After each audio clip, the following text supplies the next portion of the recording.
Live foods में हम लोग लास्ट क्लास देखे थे इन्फोसोरिया कल्चर्स, आर्टेमिया और क्या बोलते हैं क्लेडोसेरॉन्स, मोइनाडेफनिया, सब कल्चर देखे हैं। नेक्स्ट है कल्चर ऑफ माइक्रोवर्म। माइक्रोवर्म्स हमने पहले भी बोला था कि जो भी लाइव फूड्स ऑर्गेनिजम्स हैं सबका हमको एटलीस्ट तो टैक्सोनॉमिकल पोजीशंस, क्या उसका हैबिटेट्स है, रिप्रोडक्शंस कैसे होता है, ये हमको जानना है।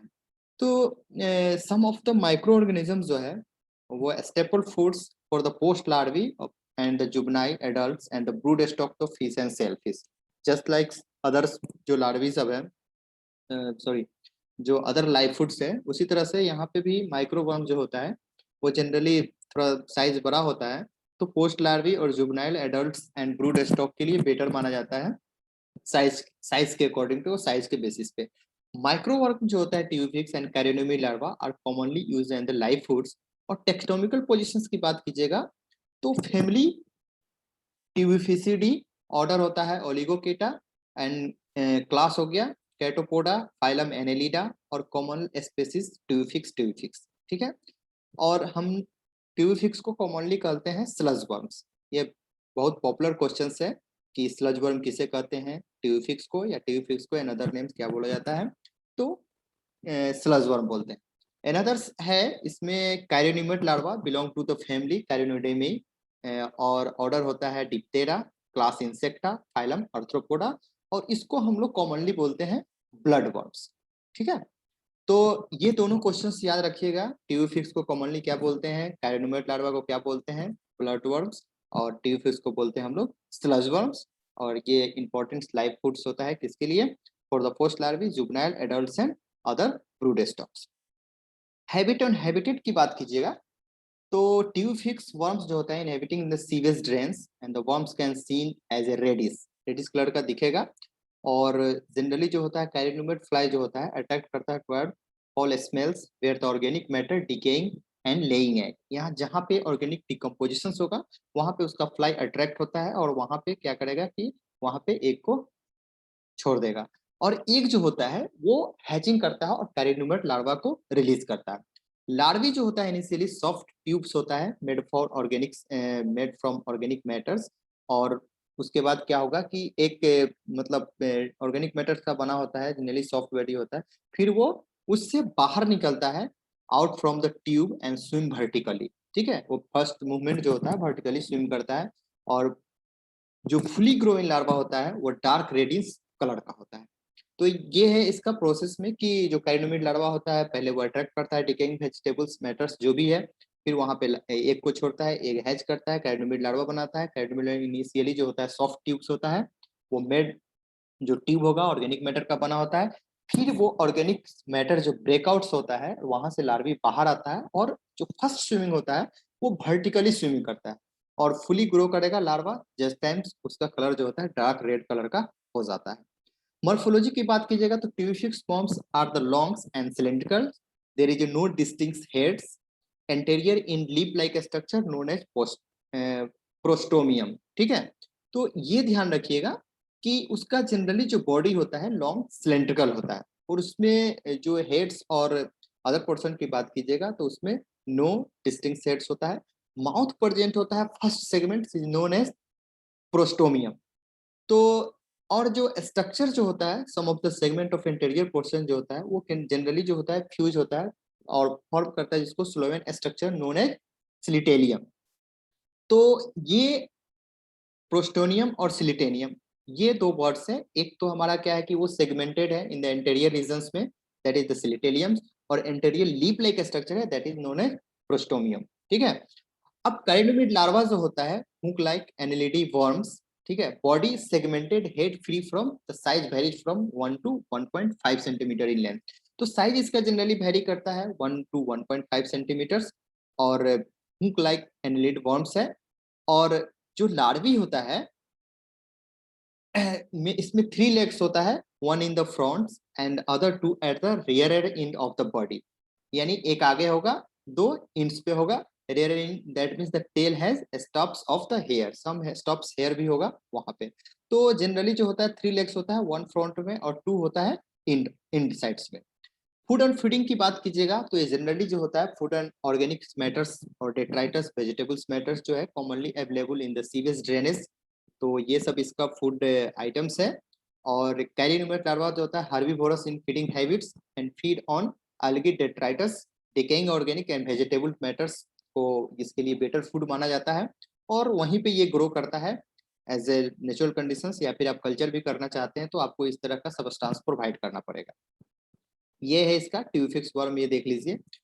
रिप्रोडक्शंस की बात कीजिएगा तो ये हर्माफ्रोडाइट होता है because the male and female organ are present of the same animals, that is called the हर्माफ्रोडाइट्स।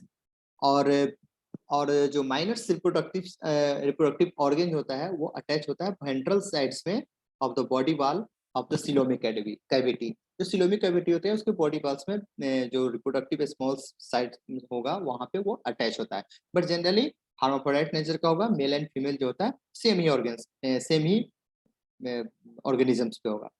कॉपुलेशंस and cocoon formations की बात कीजिएगा तो tubifex forms in the hermaphrodite the male and female organ becomes mature.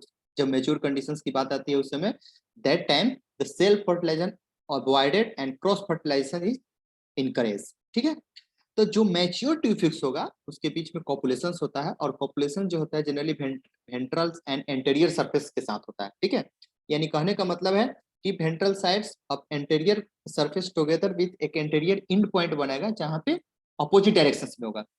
और वहां पे क्या होगा कि स्पर्मेटोथिकल जो होता है वो ओपनिंग होता है इस ट्यूफिक्स में, और वहां पे क्या होगा कि मेल अपर्चर्स जो होगा वो अनदर अर्थवर्म का, जैसे कि एक का स्पर्मेटोफिकल जो होगा एक और दूसरे का मेल अपर्चर ओपनिंग होगा, और वहां पे पिनियल सीटा जो होता है वन ट्यूफिक्स का वो क्या करेगा पेनिट्रेट करेगा टिश्यू को और वहां पे कंजुगेट करके एक दूसरे के साथ हेल्ड करेगा और कंजुगेशन होगा। और इस टाइम्स में क्या होगा जब कंजुगेशन हो जाएगा किसी एक पॉइंट्स पे तो वहां पे क्या होगा कि sperms from one worm are passes into the spermatheca of the another worms. यानी सबसे पहले जब मैच्योरेशन की बात की जाएगी, जब मैच्योर जब ट्यूब फिक्स होगा तो दोनों के बीच में कॉपुलेशन होता है, और दोनों के बीच में कॉपुलेशन होने के क्रम में क्या होगा कि एक इंड पॉइंट्स पर, यानी कहने का मतलब है कि एक पॉइंट्स पे इंड पोजिशंस पे वहां पे स्पर्मेटोथिका पास करेगा एक वर्म से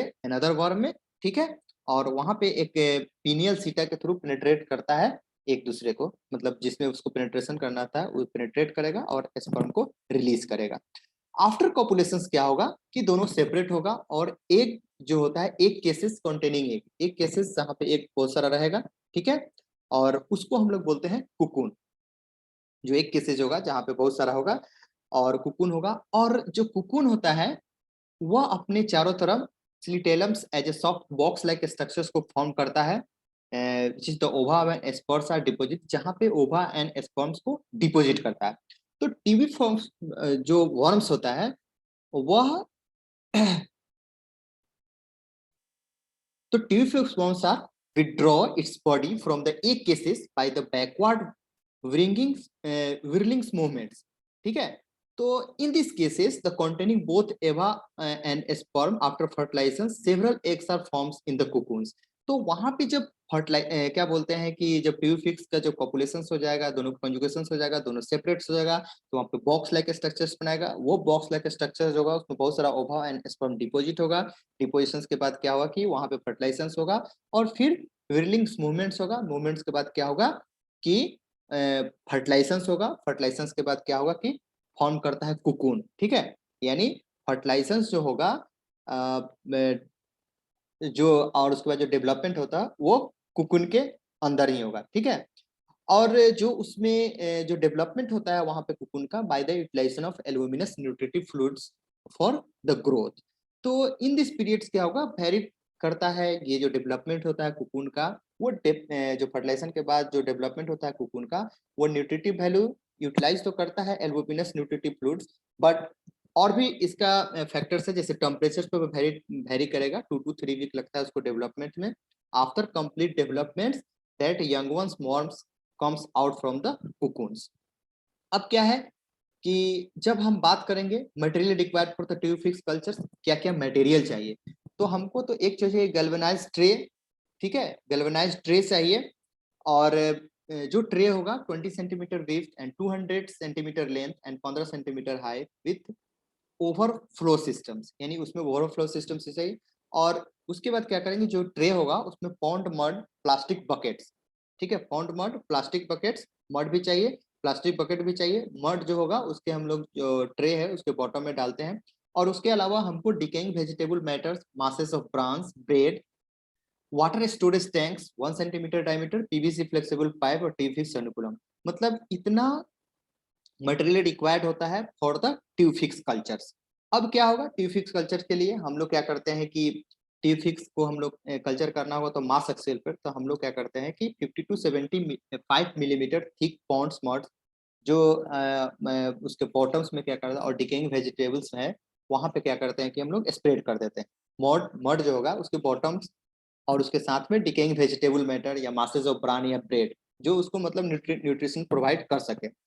उसके बाद क्या करते हैं, mild continuous flow of the water and maintain at the container with a suitable drainage system, ठीक है, वहां पे कंटिन्यूअस फ्लो ऑफ वाटर को मेंटेन करते हैं जो सुटेबल ड्रेनेज सिस्टम के साथ होना चाहिए। इसके बाद क्या करते हैं कि that container inoculated with the tubifex pump, जब हम इस तरह का मड बॉटम जब तैयार कर लेते हैं तो उसमें हम लोग क्या करते हैं कि inoculum of the tubifex worm को ऐड कर देते हैं, ठीक है।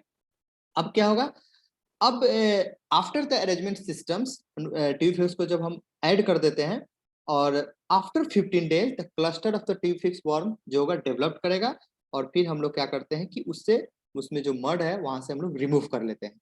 अब जब हटाते हैं तो यदि, लेकिन अभी क्या है कि जैसे उसको सरफेस पे लाना है तो वहां पे ऑक्सीजन की यदि डिफिशियंसी हो जाए तो वो सरफेस पे आने लगता है, फिर वहां से हम लोग कलेक्ट कर लेते हैं।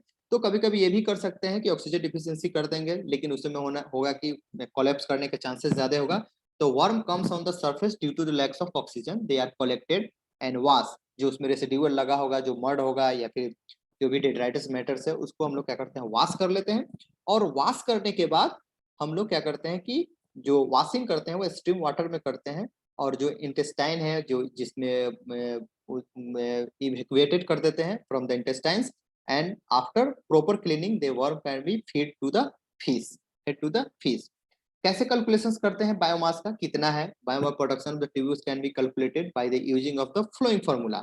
Okay, so B is equal to biomass of the tube fix is equal to होता है 100 centimetre 100 cm square into BS in divided by SA। तो बायोमास ऑफ ट्यूब फिक्स पर cm square is equal to sample area in centimetre squares, यानी ऐसे जो होता है sample area of the centimetre square, biomass of the sample area in the grams, BS हो गया biomass of the sample, मतलब कितना वो ग्राम में है वो, तो वो हमें ये बता देता है कि इतना ट्यूब फिक्स होगा पर सेंटीमीटर के स्क्वायर के हिसाब से।